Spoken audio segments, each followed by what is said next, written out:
Pärnu maantee 43 butiikmaja arendus on jõudnud nii kaugele, et 4. korrus on valmis. Hetkel paigaldatakse elektrit ning vee- ja kanalisatsioonitorustikku.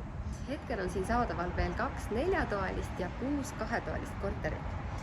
Mina olen hetkel 4-toalises korteris, mis paikneb hoone 2. korrusel. Tahtsin teiega jagada täna väga meeldivat üllatust. Nimelt, selle korteri väliterrass on vaadetega Liivalaia tänava poole.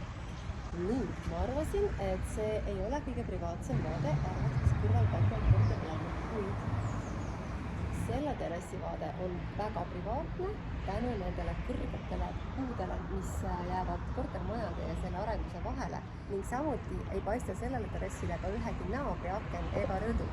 Nii et väga-väga privaatne, ilus, suur, päiksepoolne terrass, kuhu saab siis päeval tulla päikest võtma ja õhtul chillima, sest õhtupäike paistab samuti siia terrassile. Selline terrass Tallinna südalinnas on väga-väga haruldane.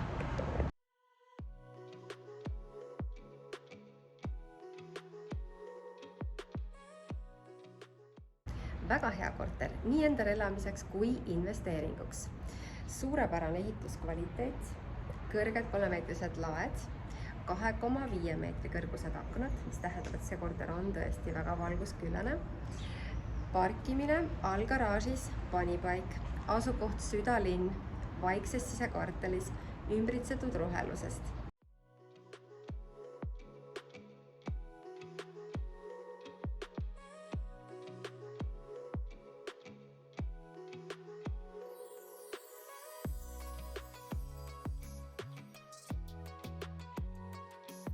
Ning eraldi sooviks mainida veel 2-toalisi kortereid, milledest 3 on vaadetega südalinna ja Pärnu maantee suunas.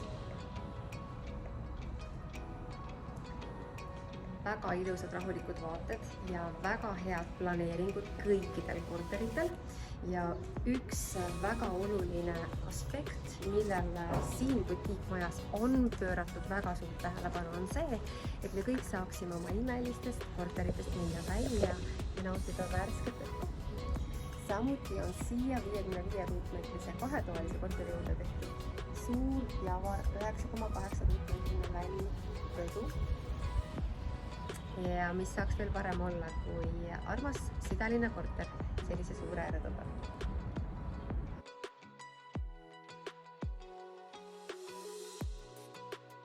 Ning hea uudis on see, et täna saab tulla siia kohale käega katsuma, silmaga vaatama, milline korter konkreetselt teile võiks sobida.